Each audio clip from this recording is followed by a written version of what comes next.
I know you've got this other meeting going on, so we'll try not to keep you too long. No, I think I may just stay here, even if the meeting closes, if that's all right. I'll just sit in the dark for a while. I don't have any slides for you, but I'm happy just to talk through some of the things that are going on. And I'm happy to come back April or a later date if that's better for you guys to go through anything in depth. I know in the past we've shared the project development map for different things going on. We're in the process of updating that now. So I can have the link sent out to you guys next week when that's live. So that'll be just a little more up to date. Because I think right now some of the things that are up there probably need to come down. And I just want to make sure some of the newer approvals have been put on the site. So, but I'll definitely send that out when it's updated.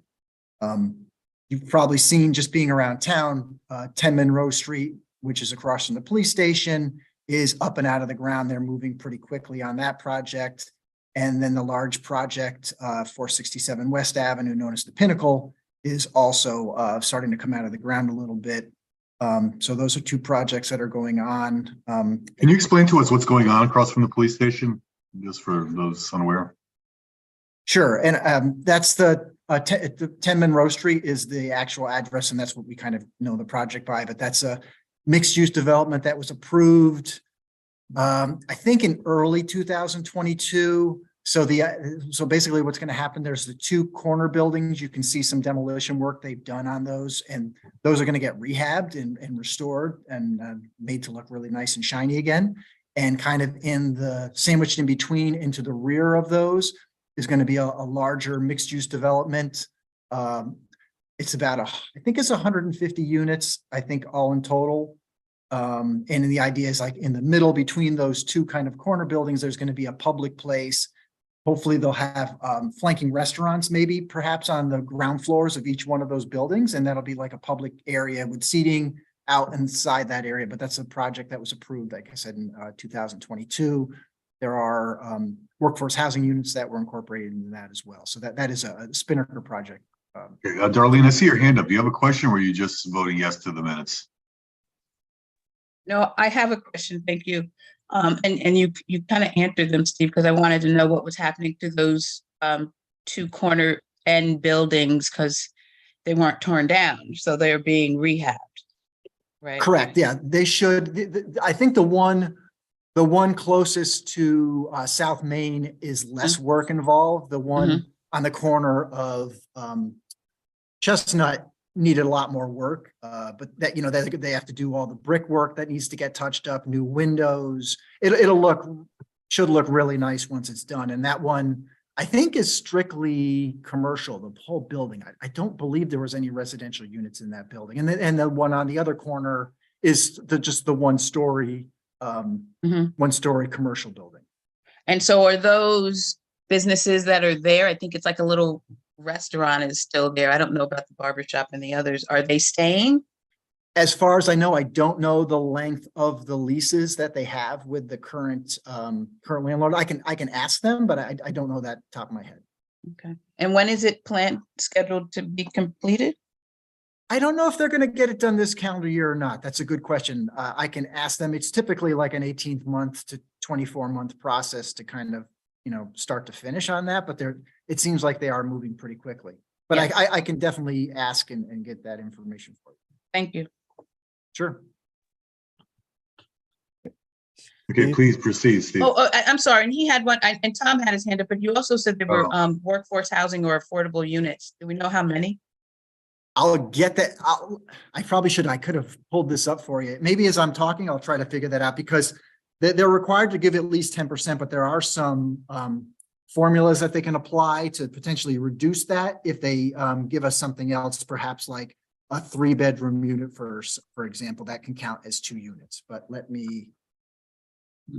I'll dig that out as I'm going through questions. Okay, thank you. Okay. Thanks. Hey, Steve, thank you. Apologize if you already touched on this. On the 64 South Main Street, the Clark showroom, they got approval on that before for a project, right? Yes, and then they actually withdrew their approval. They actually decided they didn't want to go forward. So that's not. So I've not heard anything active on that site right now. No, that's a shame. I like that project. Okay, thank you. So to Tom's question, didn't they tear down a couple of homes for that project? That They were- Didn't they project, do some demolition? I don't believe so. That part of the approval that they got was, they were going to save, I think there were 3 historic or older, I should say, houses on that Houses, right. street. And they were gonna save, I think, at least 2 of them. And what we did, we put a regulation a few years ago that if you save a historic structure, you can get a bonus and apply that bonus to your project. So that was kind of like one of the trade-offs we made. Yeah, All right. So that project is not going forward. No, I think that they would have to make a new application again if they were gonna, to seek to move forward on that. Okay. Thanks. Sure. Or anybody else, or you want to jump forward? Are you, I mean, Steve, are you gonna just run through a list, or are we gonna go back? I mean, whatever you Yeah, got planned, buddy. I'll, anything I don't have answers for, I can easily email you tomorrow. I'm trying to do like talk and research at the same time, and sometimes. All right, might as well jump to the Lomans development over there. How's that working out? I heard that's I think they're on schedule, Progress. as far as I know. I think they have a grand, like a ribbon cutting kind of thing that sometime in April. So at that point, I think they'll be, much further along now. There's a lot of, that's a really large site. So there's a lot more site work involved that's got parking below grade. So they had to kind of, rectify the existing excavation that was done with what else was needed for the rest of the site. Plus, there's a lot of city infrastructure that's going to go along with that one in terms of the sidewalks and the streetscape and utilities. So that's a, much more involved project. And given the scale, I think over time, it's just going to take a little longer for that to, move forward and be fully constructed. we've had a few different versions of that development. Where did it end up as far as ratio of residential to commercial and so forth? I think there were a total of 3 iterations from when the city first approved it, which actually predates my time with the city. And it initially started out as a much smaller scale project in terms of like the height. And it was more geared towards commercial. But I think a lot of that was Sono, the Sono collection as well. So I think a lot of either the retailers or the retail volume got sucked into that development. And so they ended up pulling it back. The second iteration of the project that came forward had a really good chunk of commercial space. There was a small, I call it like a boutique bowling alley, and then like a small boutique movie theater that were planned within it. And then COVID hit, and then all that kind of, they in their opinion, that the market for those amenities had washed up.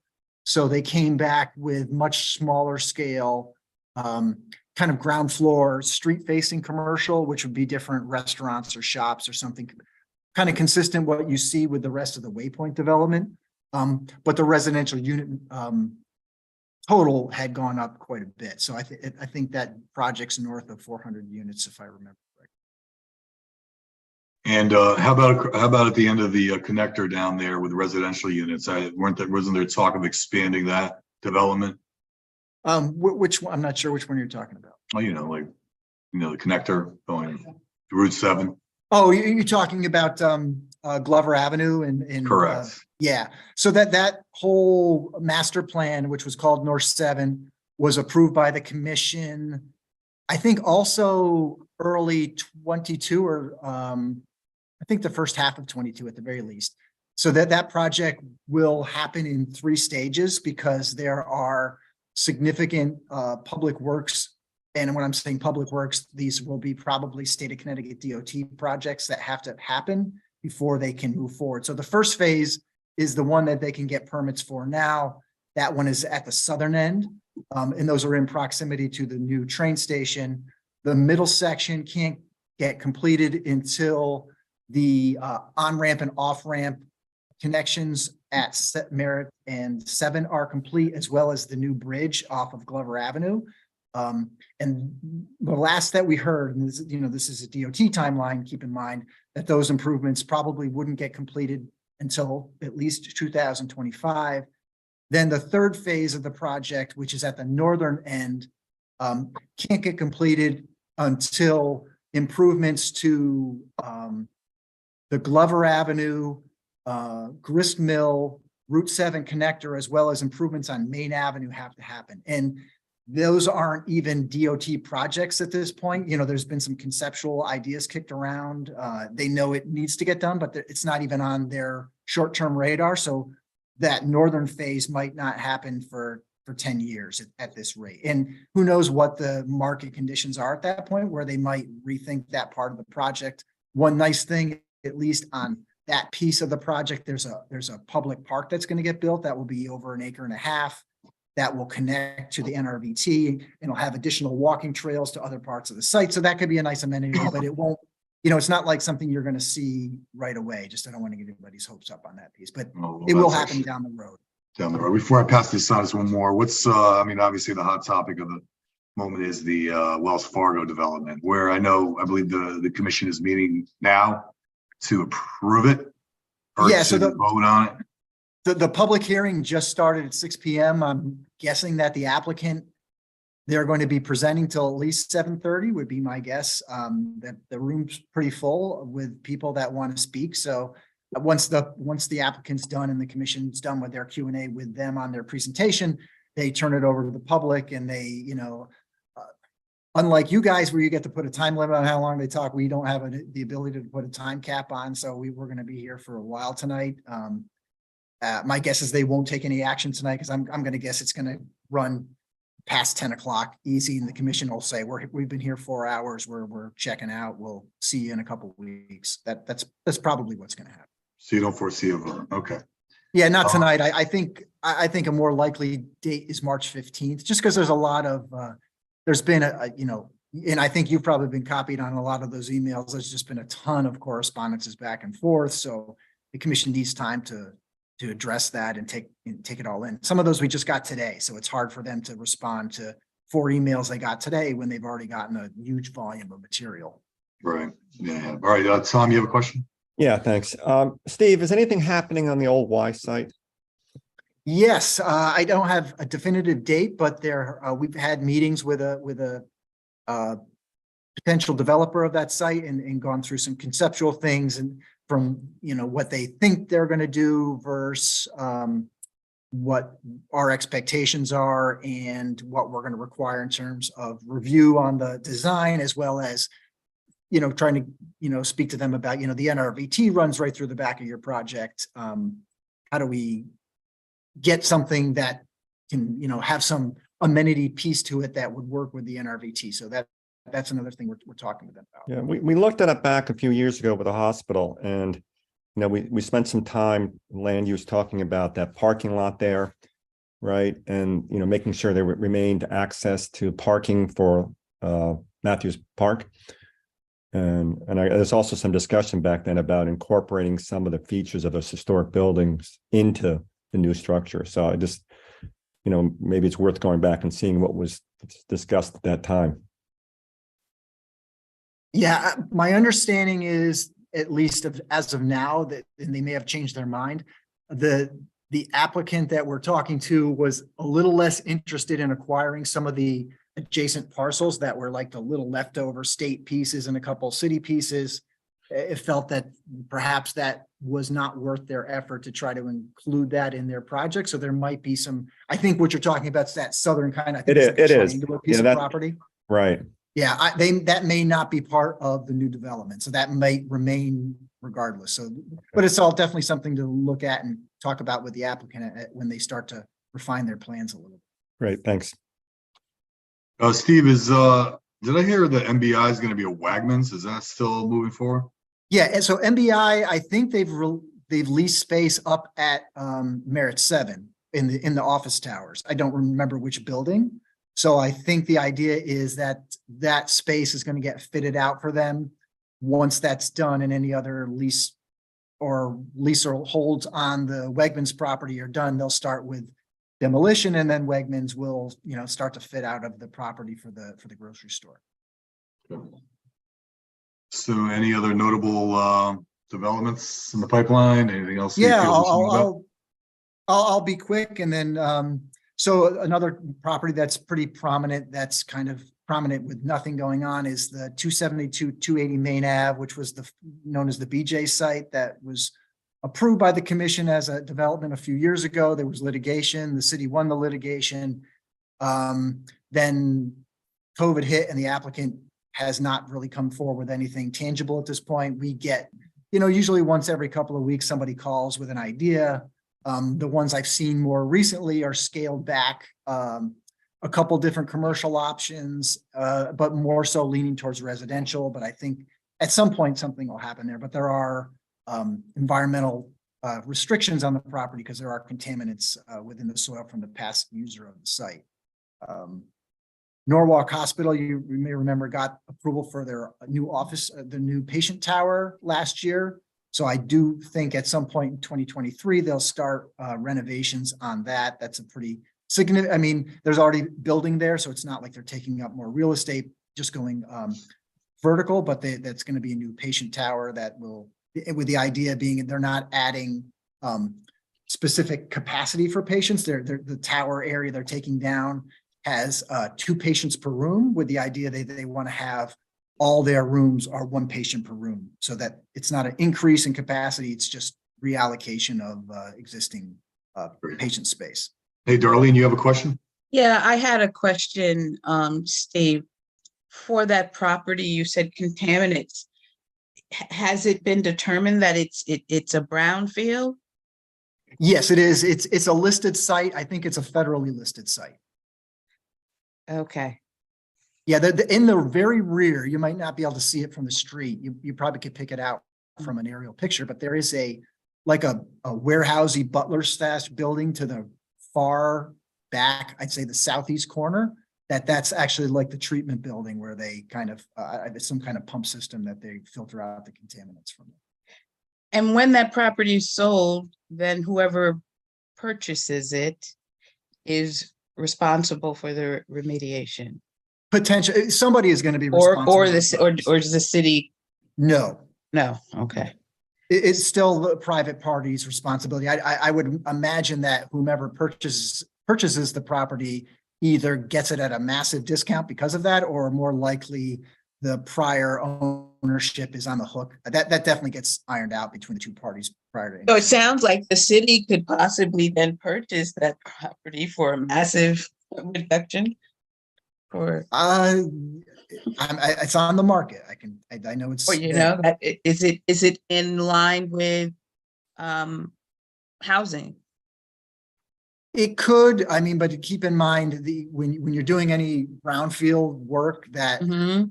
development standards for residential on a brownfield are much stricter than they are for commercial. Yes, So you have as it to, should be, yes. yeah, right, exactly, because you don't want to put anybody at risk. So Right. that's there comes clauses with that. Okay. So it sounds like it's pretty contaminated then. I think the materials that were there were pretty heavy solvents. And I have, it's been a while since I looked at any environmental report, but I think that, it's not, like gas station cleanup stuff is usually pretty easy because those kind of contaminants float. So it's easy to remove those and clean the site. But I think the type of contaminants that were there are not as easy to take care of. Okay. Thank you. Sure. Dave, you have a question? Yeah, thanks, Chairman Kites. Yeah, just wondering where I think cannabis has opened up, right?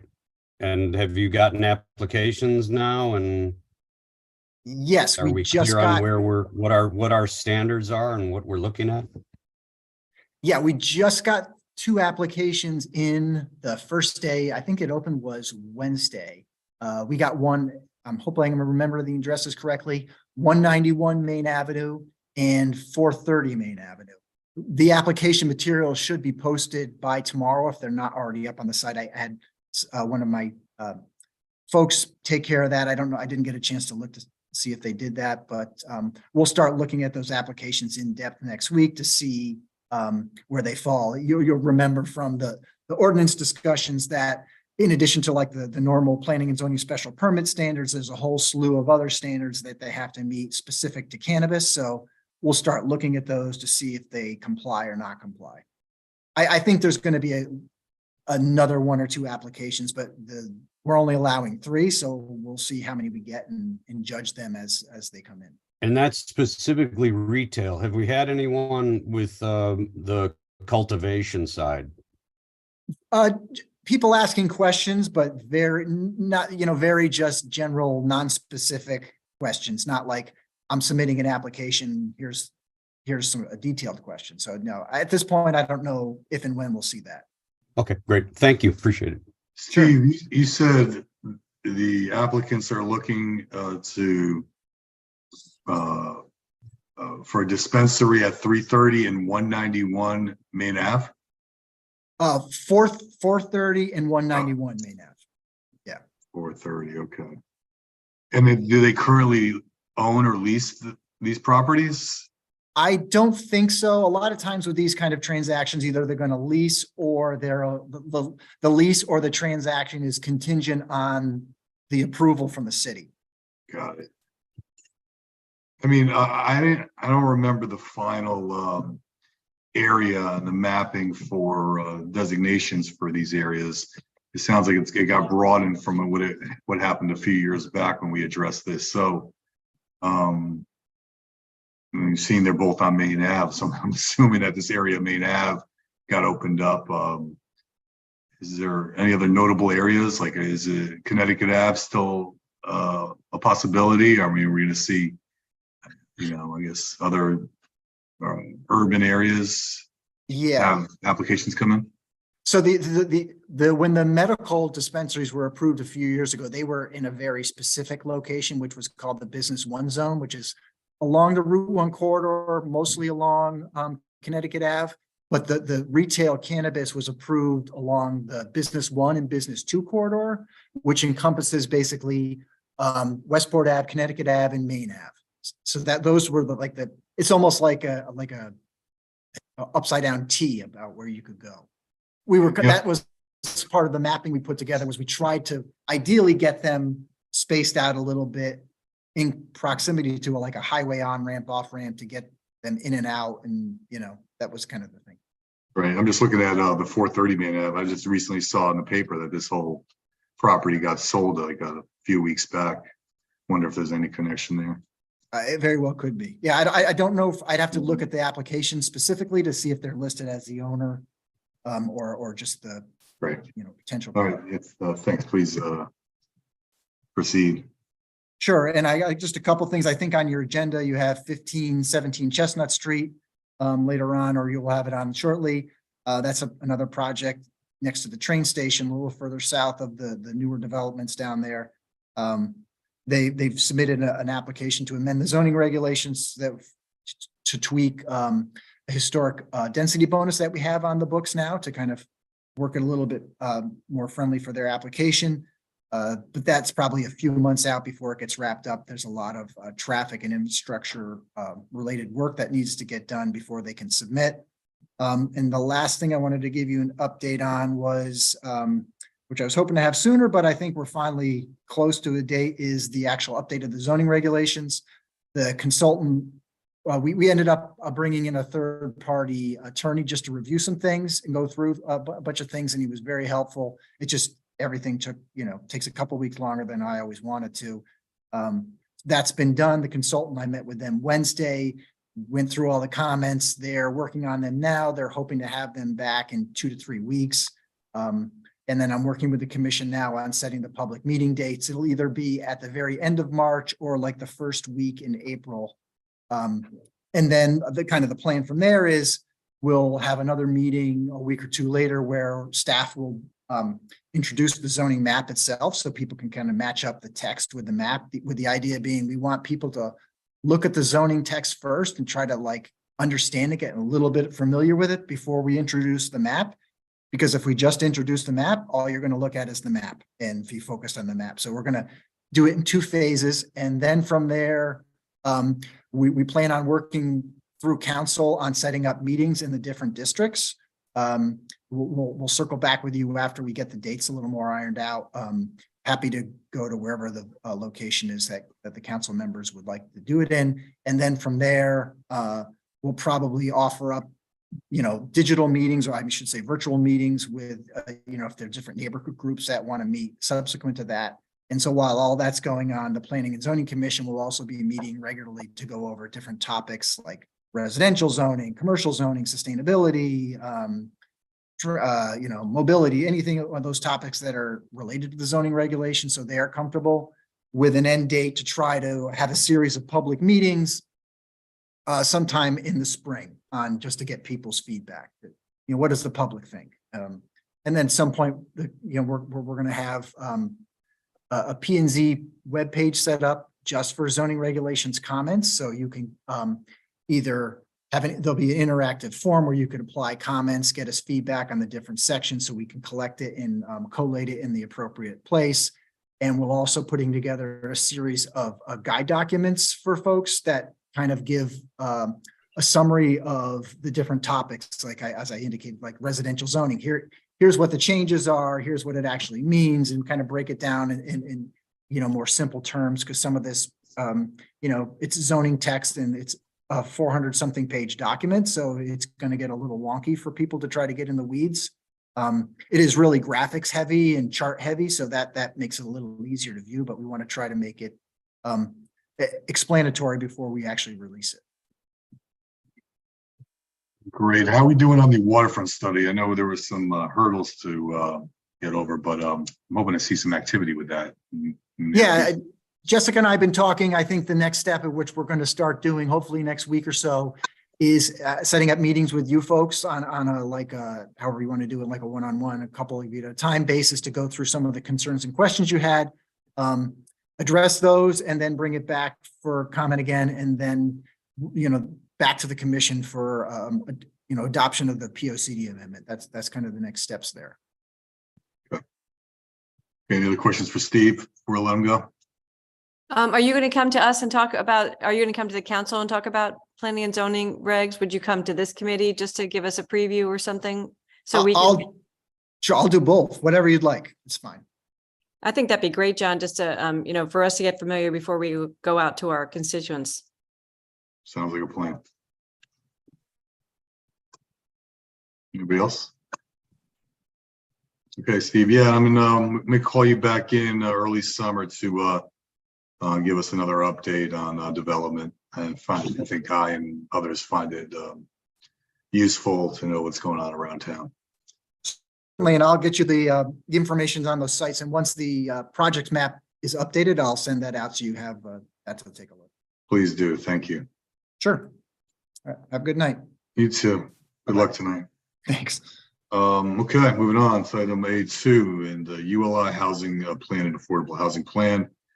Item 2A is to authorize Mayor Harry W. Rilling to execute a contract for a housing plan between the City of Norwalk and the Urban Land Institute in the amount not to exceed $80,000 by the way of source procurement or count number. I guess we're not allowed to have account numbers anymore on this committee, so I think, but we have ARPA fundings, ARPA funds. Would someone like to move this item?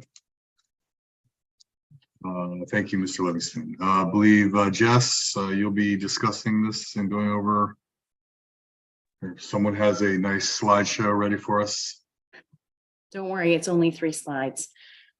Good evening, everyone. Wanted to present with you something that we're really excited to talk about tonight. It's a housing plan and an affordable housing plan. And we're excited in the sense that it's something that is identified in the POCD, where we have a goal that Norwalk has neighborhoods and housing that maintains a variety of choice and in affordability and in style. And you can see here that Chapter 4 is dedicated specifically to housing choice and healthy lifestyle. And it spells out that we will be committed to creating a housing plan, and that housing plan will have a affordability component to it. And with all of the discussions that have been going on and the development that we've seen, which we're extremely excited about, as Steve had presented to you, we have a huge opportunity to be able to push forward different sites such as the West Avenue site, the old YMCA site, the Toll Brothers Loman site, and of course, Webster Street lot that we've been talking about that Brian presented the preferred developer to you a couple of weeks ago. But Chapter 4 lays out that we are committed to building a housing plan, and we are committed to building an affordable housing plan. And as you know, the Common Council has created an ad hoc committee for affordable housing and have talked about an affordable housing trust as well, in addition to looking at the affordable housing trust amount that is in there to be able to further support affordable housing in the city. And the way in which this discussion started was the package that we brought to you a number of months ago, which was an $8 million package for economic community development. And it included $120,000 for an affordable housing plan. And at that point in time, you had supported that request, and it went to Common Council for the support of Common Council as well.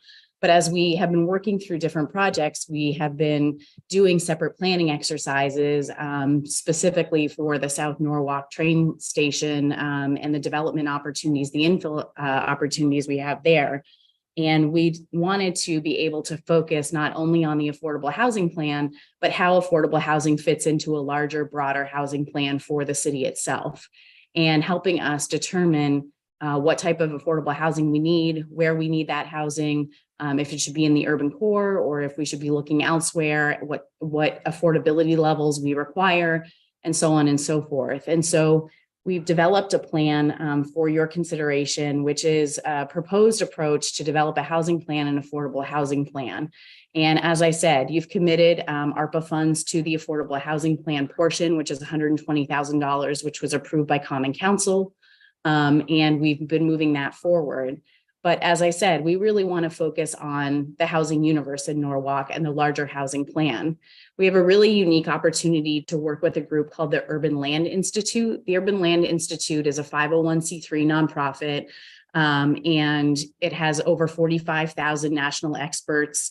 They're real estate land use experts, and they have something called an advisory panel and an advisory program. And what that means is that different national experts that are all over the country come into a community and help to determine potential next steps and land use opportunities and affordable housing opportunities for the community.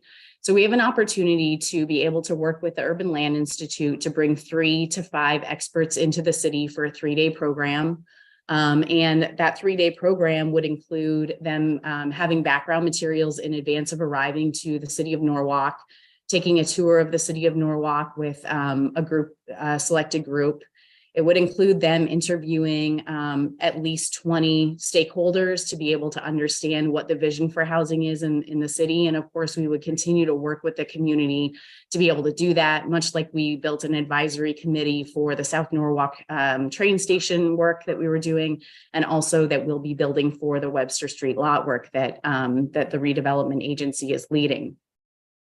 With the 20 people or the 20 stakeholders that are interviewed, they'll come together as an expert group, and they will talk about best practices and talk about some of the land patterns that we have, along with the new zoning that will be passed.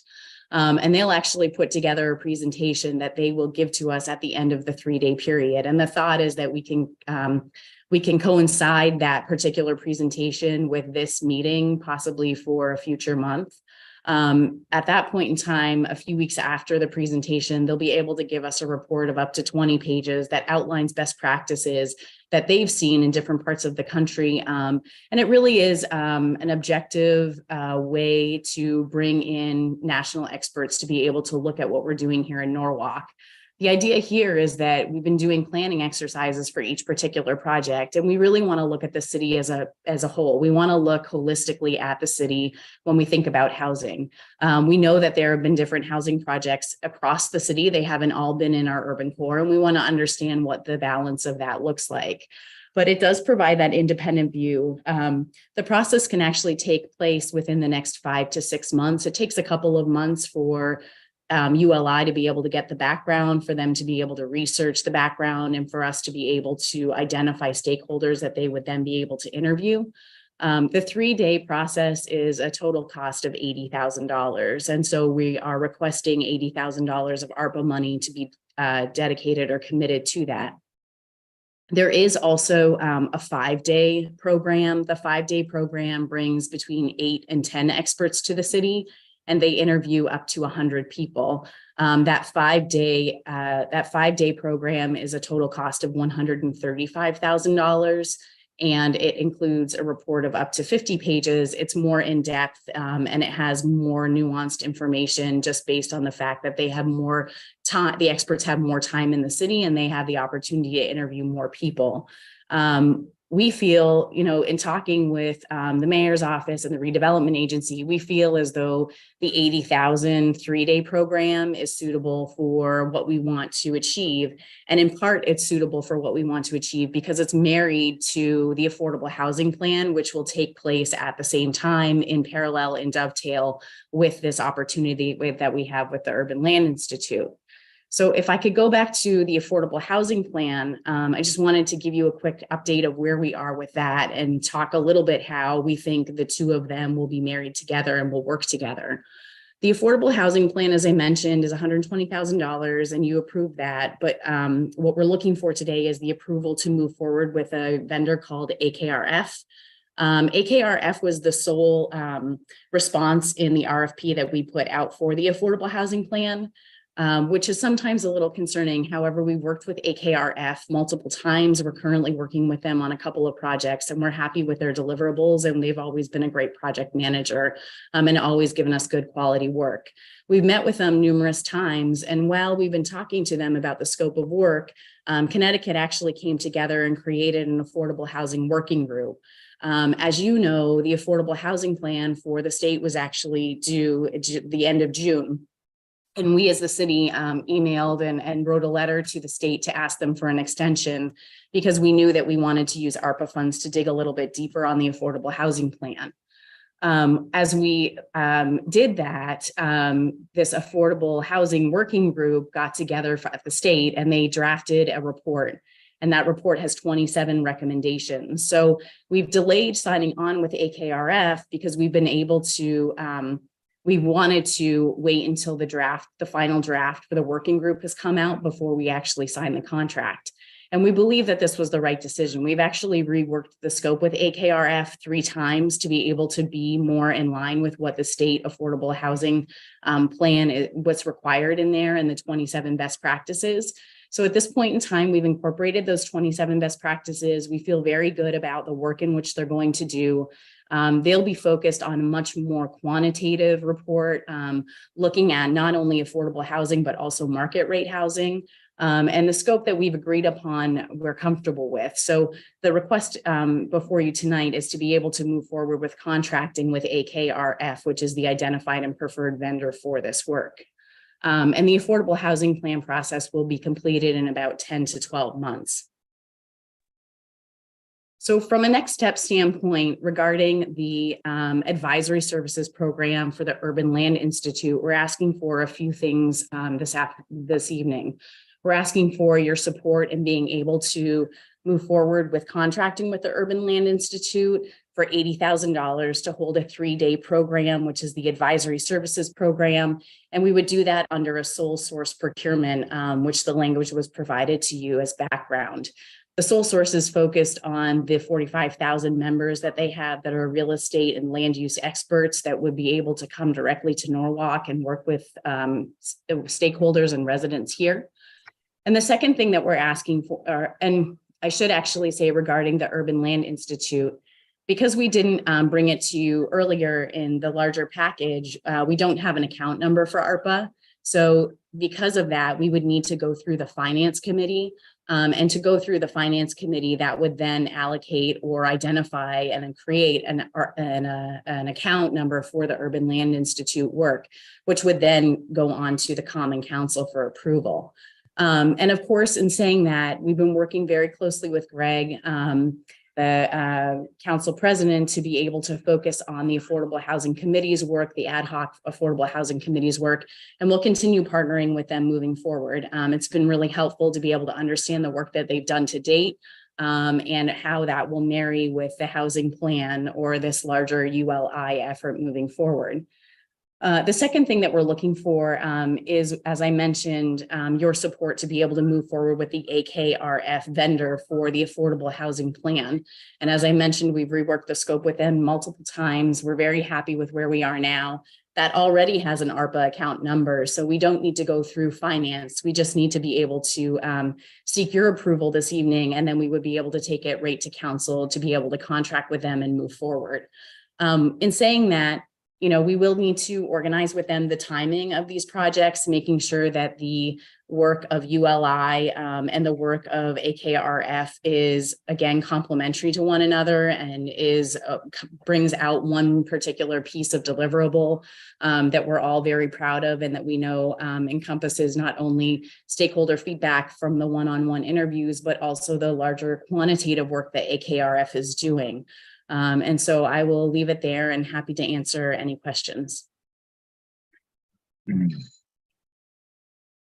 Diane, I see you have your hand up, or would you have? do you have a question? I do, Chairman, thank you so much. You're very welcome. Jessica, I appreciate your work, and it's always great to be able to converse with you. I appreciate how you make yourself so available.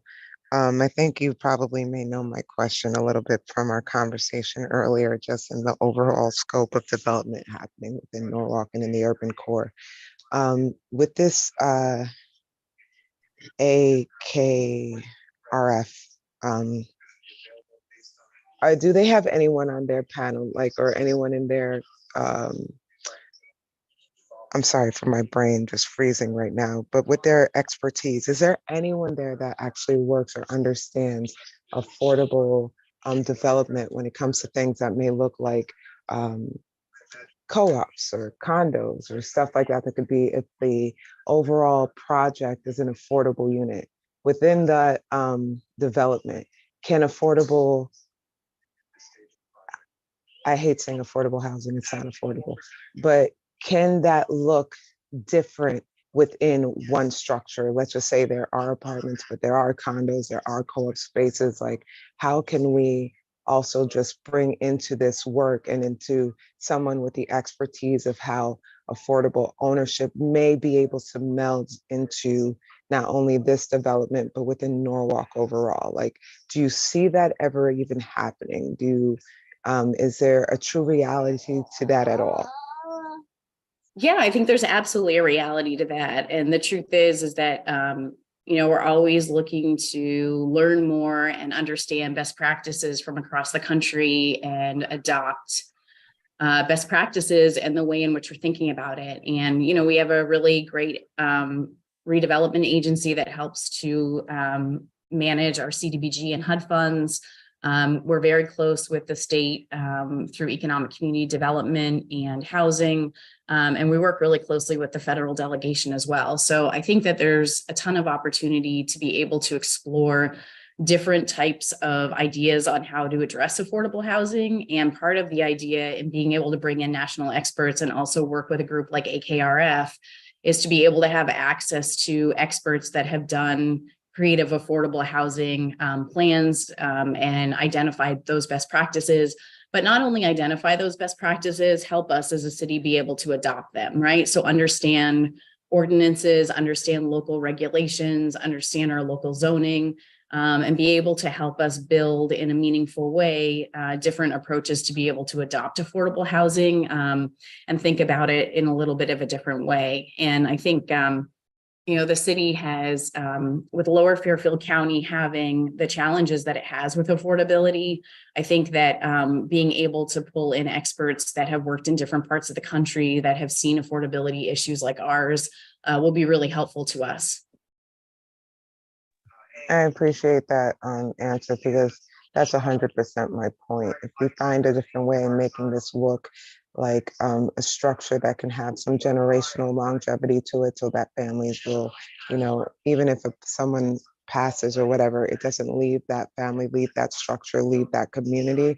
I think it just gives us more longevity here. Overall, that's the taxpayer, that's our development, that's our structure, that's our stronghold. and just hoping that that could be part of the conversation, you know? Absolutely.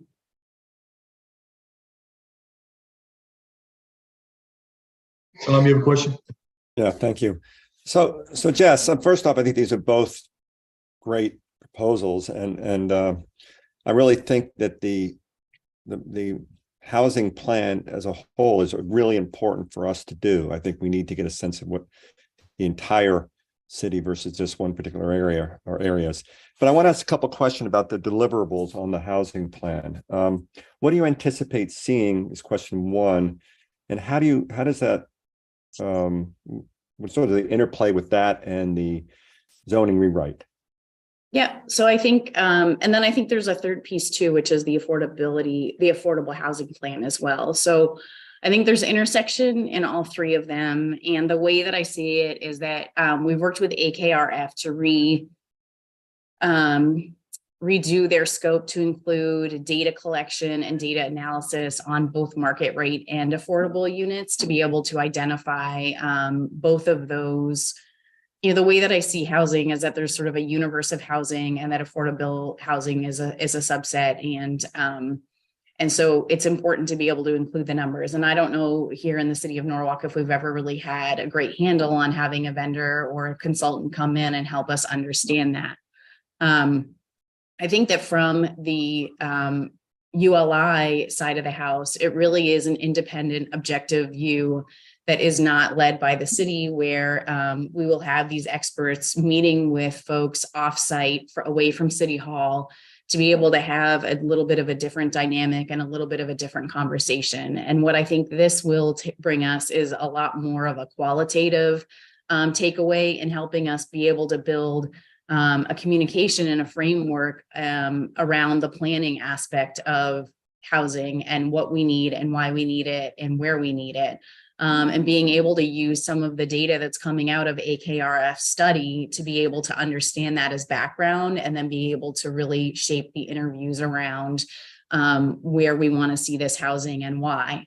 I think that we've learned so much through the South Norwalk Train Station Advisory Council group that we've been working with, and we've learned so much working with the MLK Corridor Initiative and so much with the business community, and being able to go out and listen to residents and have them build a relationship with them where, you know, it's really evolved to a situation where we've learned what the community wants and how they want it. Whether it be grocery stores or daycare facilities or medical offices or more green space, more trees, more sidewalks, you know, and it's just been really helpful for us to be able to understand what that want is. When we approach these types of developments, we have an opportunity to work with developers on what the communities want. And sometimes we hear what the community doesn't want or what neighborhoods don't want, but sometimes we don't always hear what they do want. And so I think that the ULI portion will allow us to be able to bring in these national experts that are real estate and land use experts that will not only be able to identify redevelopment and infill opportunities and be able to identify across the city from a city-wide standpoint, but also address using data and some of the stakeholder interviews that they do, more of that planning piece on what the community wants and how they want it. And I think that being able to have a third party come in and be able to lead that conversation, especially in a setting that is more of a closed setting where you're sort of having those one-on-one interviews, I think will be really helpful. I think the third piece that you mentioned is the zoning piece, and how will this overlay with the zoning piece? The zoning will have a number of months that we will be working with the public to be able to understand feedback and comments before anything is brought to you for adoption or planning and zoning for adoption.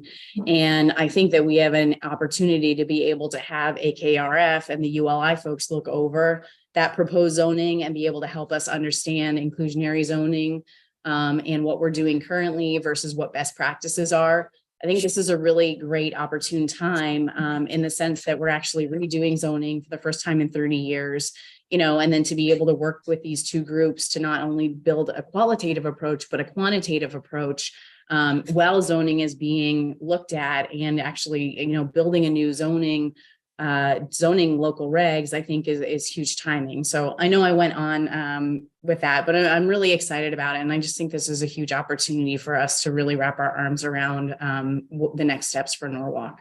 Yeah, I guess one follow-on question, they're only going to speak to 20 stakeholders. That's not a lot. Are you comfortable that there'll be broad enough spectrum? Yeah, I think there, yeah. So there is a 5-day option, a 5-day program. It's $135,000. It's partly why we didn't include the contract in the background materials, because we wanted to be able to get a sense from you if you felt like the 3-day program with 20 stakeholders was comprehensive enough, or if the 5-day program for $135,000 with 8 to 10 national experts interviewing 100 people was something more along the lines of what of something that people were comfortable with, you as a council were comfortable with. We feel like 20 stakeholders is a good amount. We think that we might be able to work with them to bring together groups. If they were to hold 20 interviews, we might be able to include a few more people in those interviews, and we can get a better sense of that as we work with them. There is a lot of background. We've collected a lot of information through the MLK Corridor Initiative, and we'll continue to do that. And we've collected a lot of information through the South Norwalk work, in addition to the Webster Street Lot advisory group that we'll be bringing together with redevelopment as well. So, it's not, although it's 20 stakeholders with the one-on-one interviews, we think that there's background where we'll be able to provide that to them. But there is another option. It's a little bit more money.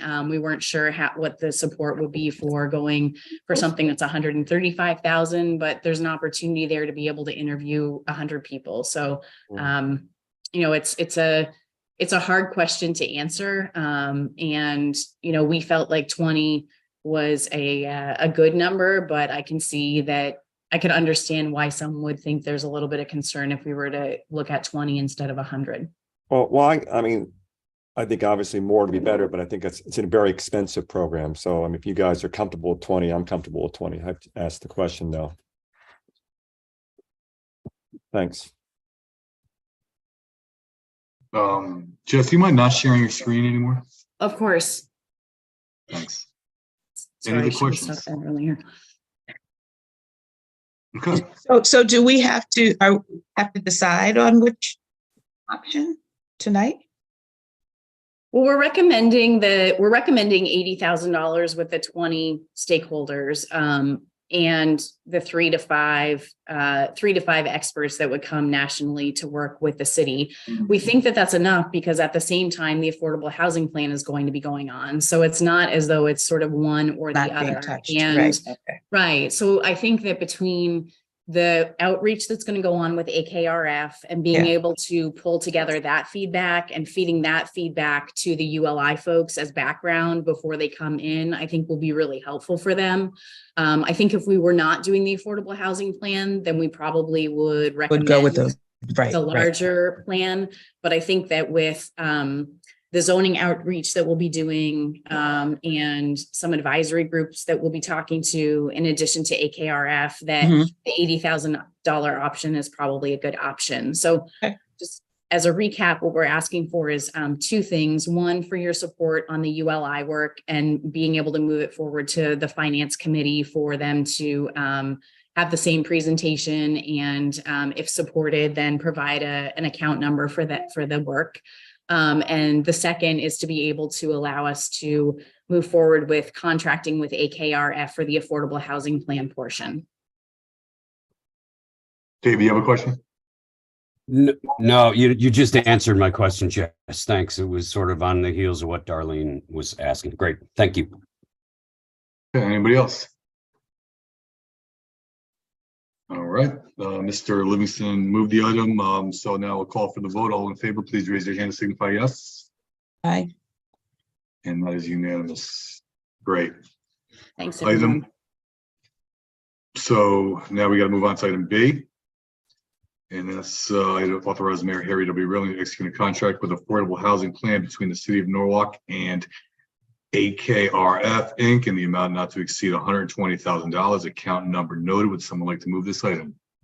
Thank you, Ms. Shanahan. Jesse, you'll be addressing this one as well. Brian will be addressing this one.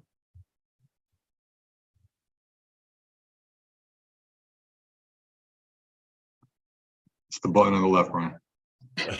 Sorry. There you go, Because good. I thought that was an item on the, can you please go back to that item, John, just real quick? I'm not sure. This is on the CDBG funding or the affordable housing? The affordable housing. AKRF, Inc. in the amount. Yeah, Jess, is that the one that you were? Oh, That's the second one, Jess, So- right? I'm so sorry. I'm sorry. I missed that. So the first one was to contract with ULI as a sole source for 80,000. I'm sorry, Chairman Kites. And the second one is to contract with AKRF. That's true. Sorry, Brian. And we have any questions for that item? I think we already kind of covered that. Okay, Ms. Shanahan, move the item. All in favor, please raise your hand and signify yes. Darlene? Yes. Okay. Just how you call me out on your committee. Thank you. All right, item passes unanimously. Great. Thank you, Jess. Now moving up on to redevelopment agency. And item one, first up is a discussion of CDBG funding. Mr. Badoli, welcome. How are you? Good, how you doing? Good, sir. All right, well, good evening, everyone. This is a very brief CDBG update. We're sort of in the intermediary state between the presentations that were given at the last meeting to you all, and then the rankings that occur in between us actually developing what's referred to as the annual action plan, which puts together all the projects, programs and organizations that you all selected to fund. This is really just an informational item for you all, just indicating we were able to accommodate everyone's top choice in the service category, with a minor reduction based on the amount of available funding. There was a slight increase above what we had allocated in the top one versus what we had available. It was about $7,000 across the board. So you're still talking 95+% funding for each of the top first choice service organizations. And we were also fortunate to be able to fund all the housing and facility projects that were actually requested to some extent, full funding for the ones that were voted on in the facility category. So this is really just informational. Just want to make sure to touch base with you all, show you what the outcomes of your respective voting was. And what the next steps are, we're going to be working to put this into an annual action plan for final vote at the next ECD meeting. Thanks, Brian. And thank you, everyone that got that redevelopment of your choices and got us to this point. There's no action required, but if there are any questions for Brian? Yeah. Okay. And you said, Brian, we'll be looking at that in April, the action plan? Correct. You have the full action plan that just compiles all these into a larger document. Great.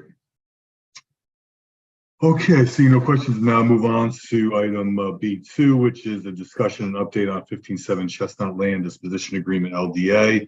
A little bit discussion, and I believe item 2A would require action, correct? Correct. Yes, I'll explain that in terms of what we're trying to request. Okay, so I might as well move the item, get through this. So item 2A is a referral of 824 referral conveyance to a portion of 30 Monroe Street in favor of Sono TOD2 LLC. Would someone like to move that item? Thank you, Mr. Livingston. Yeah, please proceed, Brian. Okay, great. So in addition to the referral that we're requesting, my primary purpose tonight is I wanted to come to you all with an update and really bring back to your attention the proposed development project. I know Steve had mentioned it in terms of 1517 Chestnut. This is the development site at the corner of Chestnut and Henry that came out of our work developing a stationary TOD plan around the South Norwalk train station. So to sort of refresh everyone's memory, this is the project where approximately an acre of the surface parking lot on the southeast portion of the train station, currently hosting 60 surface parking spaces, would be sold to Spinnaker Real Estate Partners through their entity Sono TOD2 to construct a 200-unit mixed-use development and replace the commuter parking that they would be, purchasing in a structured garage contained within the new building. Obviously, with any sort of transaction where we're talking about disposing of city land, this transaction will occur through the development of a land disposition agreement, or LDA, which is what I'll refer to it as we move forward through tonight. And a detailed map of the proposed conveyance and requisite easements are actually included in your agenda packet, because that's a key part, which I'll talk about for the planning and zoning 824 review that we're requesting referral for tonight. We're going to come to you next month, April 6th, with additional project detail. We're going to try to get that to you as early as possible later this month. With the revised LDA term sheet, if you recall, last spring, you all approved an LDA term sheet. I'm going to talk a little bit tonight about some of the modifications that were made after going through the due diligence period with the developer.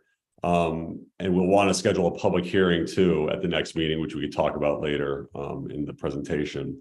Really just wanted to use tonight to reach out early, given the time it's been since we last spoke. Make sure there's ample opportunity for engagement on the overall project before the public hearing and any vote on the item. So I'm definitely happy to answer any specific project questions. That's sort of the 35,000 foot view. But I thought it'd be beneficial to maybe start with an update on what has transpired since our last discussion in terms of this project. Since we approved the LDA term sheet through the ECD last spring, we've been working through a period of due diligence with the developer. If you'll recall, you also approved an access agreement to, kind of do a little more environmental testing, do some site planning, and kind of get the details worked out. If you also recall, it was originally contemplated as a 2-phase development project. That has since been determined to be infeasible due to various building requirements, issuance of COs, and the cost that would be attributable, multi-millions of dollars more. The developer had originally thought they could possibly get away with that to accommodate the temporary parking issues. We've since developed an alternative strategy for that with adjacent temporary parking options that will be available so we don't disrupt the 60 spaces while they're getting reconstructed in the garage. So it's been converted now, and this will be reflected in the LDA terms just that we bring for next month to a single construction phase. Which actually ends up working out better for us, given the performance requirements. I believe we discussed attributable to the $6 million infrastructure assistance package, the grant we were able to get from DECD as a result of this project. There's a number of performance requirements in that new funding program, the Community Challenge Grant, that we need to deliver these units. So getting it done as a 1-phase, 200-unit project really reduces any exposure in that regard. We've, of course, also been concurrently working across multiple city departments, including planning and zoning, public works, and TMP, as Stephen mentioned, to take a deeper dive into the various traffic and other impacts and mitigation strategies that we are anticipating. Will obviously be resolved through the zoning process, but we want to have some insight as we structure this deal and refine the terms of the LDA. So, a lot of work has occurred since we last spoke, but we're now at the point in the negotiation where we feel comfortable advancing the discussion and public process. So as I mentioned, the specific actions we're requesting is obviously the referral for the 824, but also just noting and just wanting to put it out there that we'll be having a public hearing is planned, or we want to schedule one with your consent for the next April 6th meeting where we could actually vote on the LDA terms that are going to be presented. Really just the updated terms that have already been considered by this group as well as the full council. The one last area I wanted to touch on before we get into any questions or the specifics of the request relates to a key area that I know you all brought up at the last time in terms of how we've mitigated risk sort of inherent to a development project of this type. Particularly considering and being considerate of the issues with the POCO project. And I think there's a very interesting approach that City Legal has developed through a lot of discussions, a lot of thought. But basically, I'll speak a little bit to that. We can always answer any questions you may have. But the way we've addressed this is really through a comprehensive package of risk mitigation measures and strategies. So using escrows, using performance bonds, personal guarantees that were not included in the LDA for that other project, have now been imparted into this transaction to limit the city's exposure. And a lot of thought has gone into this. I have to start by just commending Darren Callahan from City Legal for how much time and effort and focus he's placed on this, because I really feel like he's put the city in a very good position through this, and we'll go into the details.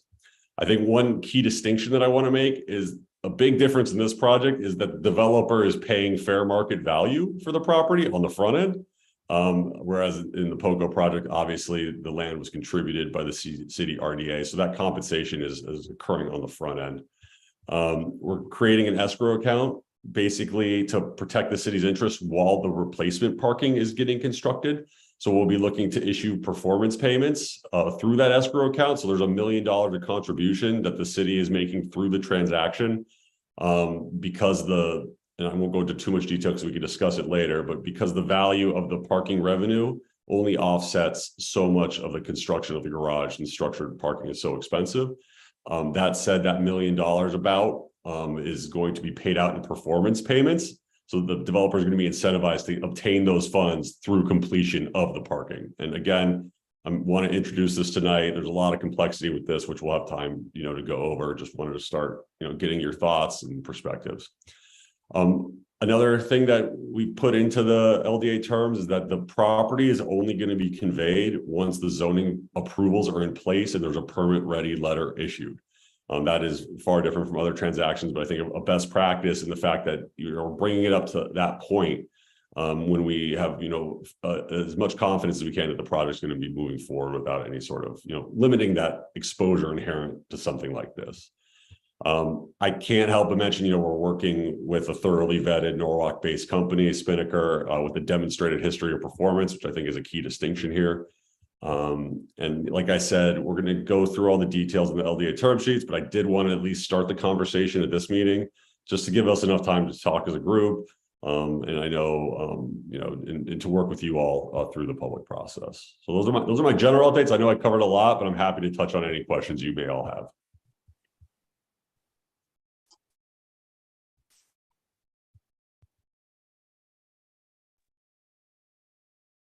Oh, Thomas, sorry, I didn't see your little pale hand up there in the corner. It's okay, thanks. I don't know how it got that way, but it did. Yeah, thanks, Brian. We've spoken about this, and I think it'd be helpful just for those watching to get a sense of sort of the financial penalties, if you will, for that parking, like what happens, and then sort of a dollar viewpoint in terms of if they renege or somehow don't develop it. I think might be useful. Yeah, so we're working on the final acquisition price just to refine it based off of the environmental considerations on the side, the brownfield work that we're doing. But the original purchase price was $4.6 million. So whatever that ends up being, which will be refined in the next couple of weeks here, will be paid to the city upfront. So you're talking, $4 to $4.5 million of guaranteed income at the conveyance. There's $1 million in a performance bond that will be available to the city should the parking not be constructed. So that can be called on if at any point. And then there's also $1 million a personal completion guarantee that is being offered by the developer in favor of DECD because they're actually securing our $6 million grant with that. So we're talking about $6.5 million of exposure the developer is going to have in terms of securing the transaction should anything fall through. Obviously, they're going to be incentivized once they put $4+ million down to get this project done. And that's contingent on the transaction. And then also the benefit to the city is that we're securing the $6 million grant with the $1 million, but we're still getting access to that $5 million for public infrastructure and improvements to affordable housing in the area.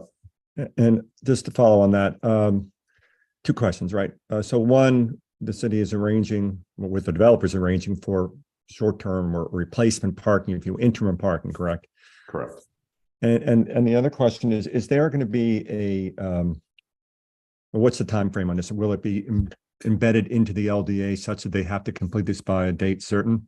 Yeah, and I think that's also part of the performance on our grant. We have a 5-year timeline that we're working towards, but the developer is actively engaged to move that sooner, and that's demonstrable through the fact that, as Steve mentioned, they're already starting the process through planning and zoning. So I spoke with them before this meeting, and what the current estimated timeline is that they're hoping to potentially secure zoning approvals by June. From there, you're looking at about another 6 months to prepare construction documents, financing, and the sort of the details to obtain a building permit, and then looking at an 18 to 20 month construction period thereafter. So I would say on the generous side, 36 months from closing, pending any sort of delays or disruptions in the public approvals along the way. Great. All right. Thank you. Yep. Any other questions? No. Okay. Item was moved by Mr. Livingston. All in favor, please raise your hand and signify yes. Yes. Thank you, Darlene. So the motion passes. Brian, we look forward to hearing from you about this in the near future.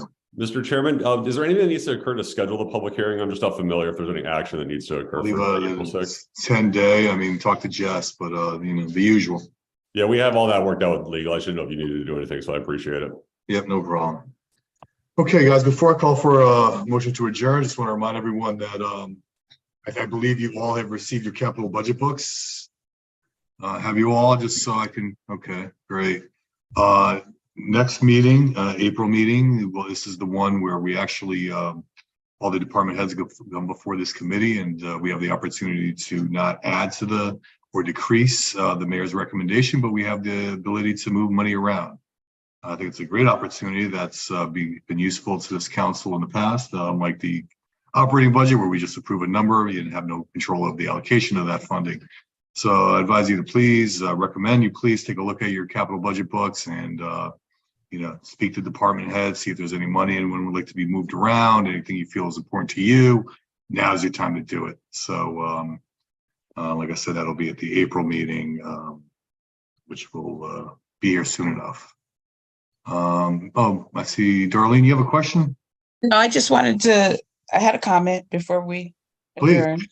Proceed. So I just wanted to say thank you to Jessica and Brian for this amazing work that's going on. And it is very forward thinking, particularly, what you talked about, Jessica, and I'm just so pleased to just be a part of this process and looking forward to the result and the work that's going to come out of it. So I appreciate both of you and all your staff and the hard work that you all are doing, but the results, the potential that it is bringing to the city.